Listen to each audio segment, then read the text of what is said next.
Yeah, we started. Okay, go on. NEONOSA, sitting with Trey Songz. Yeah. Flavor Magazine. Just catching up. Oh, look, there's some shit funny. Cut your ass shit down, Pause your stuff. That shit started taking my attention away. I'm like, what the Flavor Magazine, catching up with Trey Songz. shit? Just trying to see what's up. Catch up and see how he's doing. So, Chilling, back. Chapter 5. yeah, which is what we're here to talk about. Believe that. The new album, The new album. 5th album. Yes. So, I mean, we can officially call you a vet. I mean, you can hold on. We would say I'm seasoned. Seasoned. I'm almost a vet. I feel like I got a lot of years in the game, and I've I put my work in. But in order to be a vet, I think it takes just a little more. I work very hard, but I think it takes a little more awards, a little more accolades, a little more knowledge. And I'm very humble, man. I'm just seasoned right now. Okay, which is kind of what I get, I mean, you've been doing it for a while. Let's not say a while, let's say that you've been able to make your mark. Right. And you're still here. Yeah. This is the first album in which you got the First number one. first number one. Yeah. Congratulations. First number one, people. Yeah. Clap. At home. What? I wasn't clapping. So in terms of this level of success in which Right. you have, and we're here in Europe, so we have to speak on Europe. What would you consider to be your most successful market in Europe? I would think this is my most successful time as well. Having right now over in the UK, my highest charting single, first time I've ever had a top 10 record. Heart Attack is breaking out here right now. Simply Amazing is soon, I think, emerge here and do well. But it comes with putting in the work on me. I started in the clubs. Making just getting to where I could get, making sure I service the fans that know me, and I think they scream to the masses, to the major markets, to the mainstream stations, to the mainstream press outlets, to let them know who I am. You know what I mean? And that's the same way it happened in the States for me. And I think it's all gradual. I think I'm yet to reach the pinnacle of my success. Even in America here, it's a blessing to know that 7 years into my career, I still can grow. When in a lot of people's careers, a lot of artists, they get to this level and they've already topped out. Yeah. And that's one thing I'm very appreciative of. Okay, and with this album, you have 4 tracks in which have features on it. Yep. You've got, I'll let you. Lil Wayne, T.I., Rick Ross, Jeezy, Puff Daddy, Meek Mill, and like you said, 4 tracks that make up for features out of a 18-track album. Yeah. You know what I mean? So while we do have a lot of hip hop energy on this album, the R&B relevancy is still there. The soul of the album, the heart of the album is still R&B. And we'll get to that in a second, but within that standpoint, and like you said, you've been in the game 7 years, putting out good music. You've worked with a lot of people. Right. And the features on your albums, but you've also done features for a lot of other people. Right. Who have you worked with? I guess you could say, who do you enjoy working with? I enjoy working with most of the people I feature with, if not all. You know what I mean? Because in most situations, like it's actually just sending the record back and forth and having dialect around it. Very real friends that I've made records with would probably be considered Drake and Fab, and I have relationships with Jeezy and Wayne. But the easiest to make records with would be Drake and Fab. The most proud collaboration the collaboration I'm most proud of, is Aretha Franklin on my first album. To be able to have worked with her so early on in my career, for her to speak those prophetic words that I'm gonna make it, that basically giving me you had the Queen of Soul telling you, go ahead, you're gonna make it. Like, who's gonna stop you now? Seal of approval. Right. Yeah. And since you talked about Drake, I'm gonna bring it up where I remember seeing, I guess the first song in which you guys worked on, at least that I know of. Replacement Girl? Yeah. Yeah. I mean, you guys come a long way. Yes, we both And I have. think you still had the braids I in. still had the braids. Both of us skinny, scrawny. I don't know what sense of style we had. I don't really know what we were doing. It's a great song, though. No, the song was great. The video was classic. It's something to be able to look back in time and see where we've come from in a time when we both were the underdogs. Yeah. You know, we actually had a song entitled Underdogs a long time ago, and now to be so successful is like, wow. Okay, and with Fab, you said Fab also. Anything in the works with Fab right now? Fab is the homie. We got songs together that people haven't even heard. I don't know what he's doing with them. You know, he's still working on his project. So we got some mixtape records we've actually begun to work on as well. He and I, we just always making music. So. Okay. Now, when you listen to your album, you still get the feel of a pure R&B album. Mm-hmm. You know, it's still R&B. And you know, with the current phase of R&B going towards more of a pop R&B sound, Euro sound in there.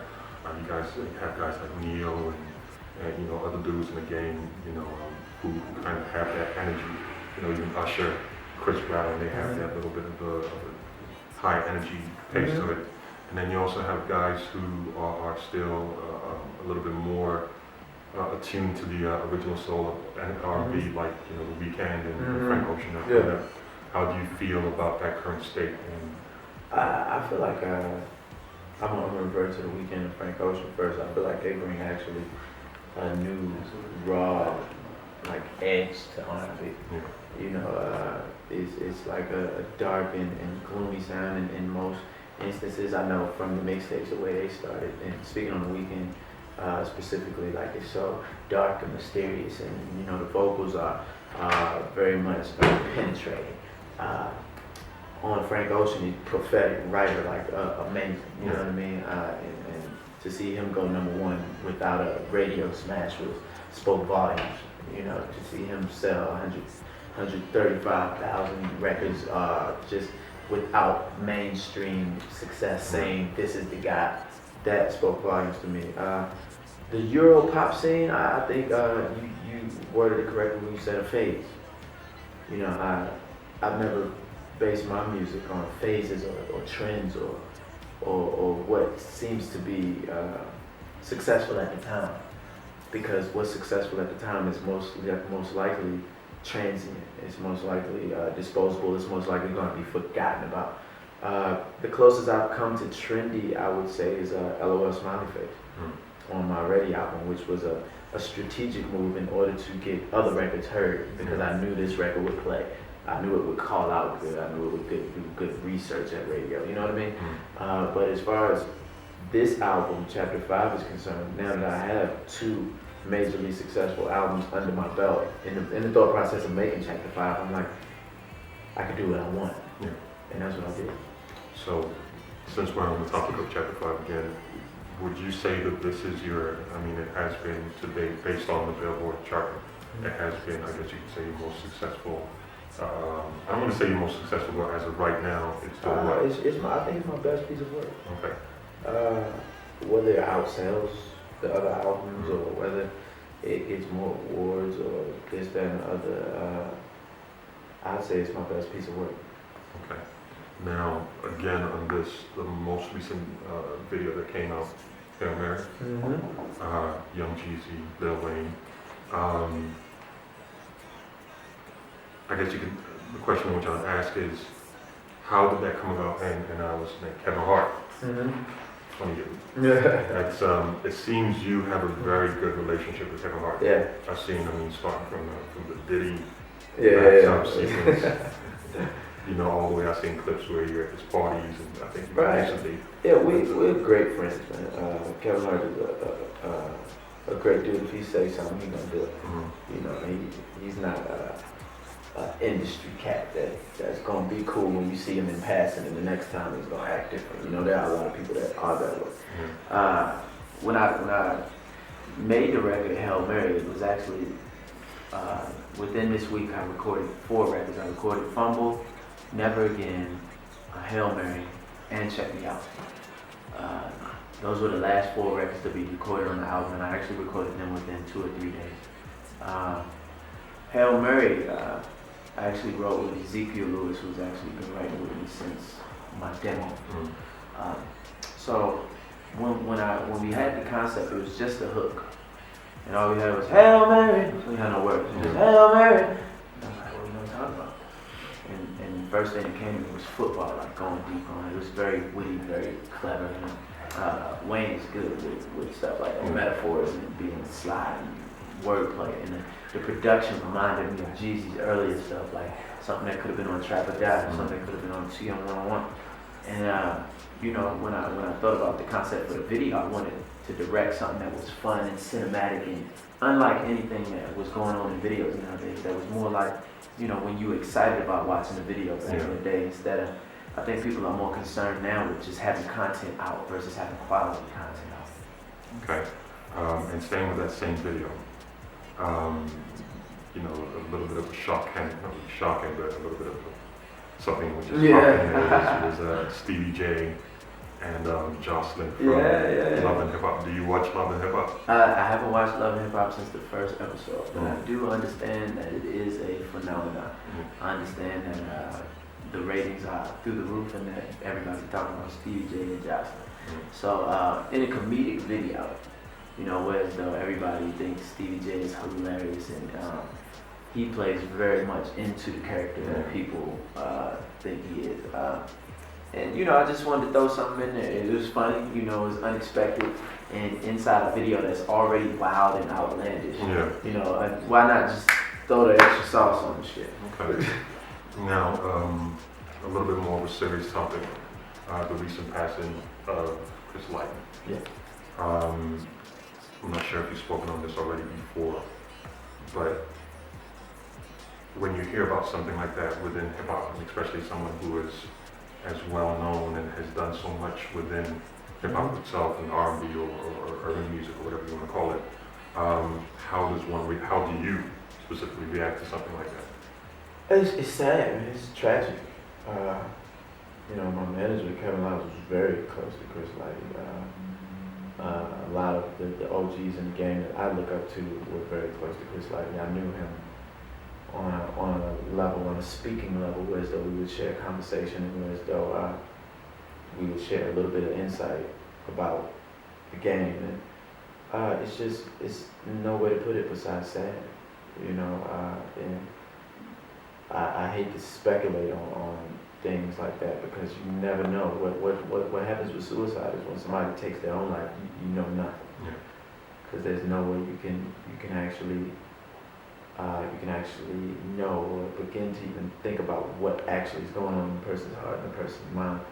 I know Chris will be very much missed, and just to anybody out there that's going through problems, I just ask you please to talk to somebody, to think about life and evaluate every aspect of it, because one thing about suicide is life that's not fair to anybody. You know, you leave responsibilities on people. You leave people, even if you have money, your daughters, your son, they get nothing. Your wife, they get nothing. You know, no matter how hard life is, you never give up, man. Never, ever give up on life. Now, since when you're touring, you know, January, February, Chapter 5 tour coming. Okay, that's kind of that's the answer to that question. You know. And lastly, and I'll let you guys go, any projects outside of music on which you're working on? Definitely. Texas Chainsaw Massacre 3D is coming out in January. Outside of that, Trey Songz clothing line is available in the U.S. now and here via web. You can go to drjays.com, that's drjays.com, drjays.com, and that's my fashion line for women. All right. Trey Songz, what's up? So we good.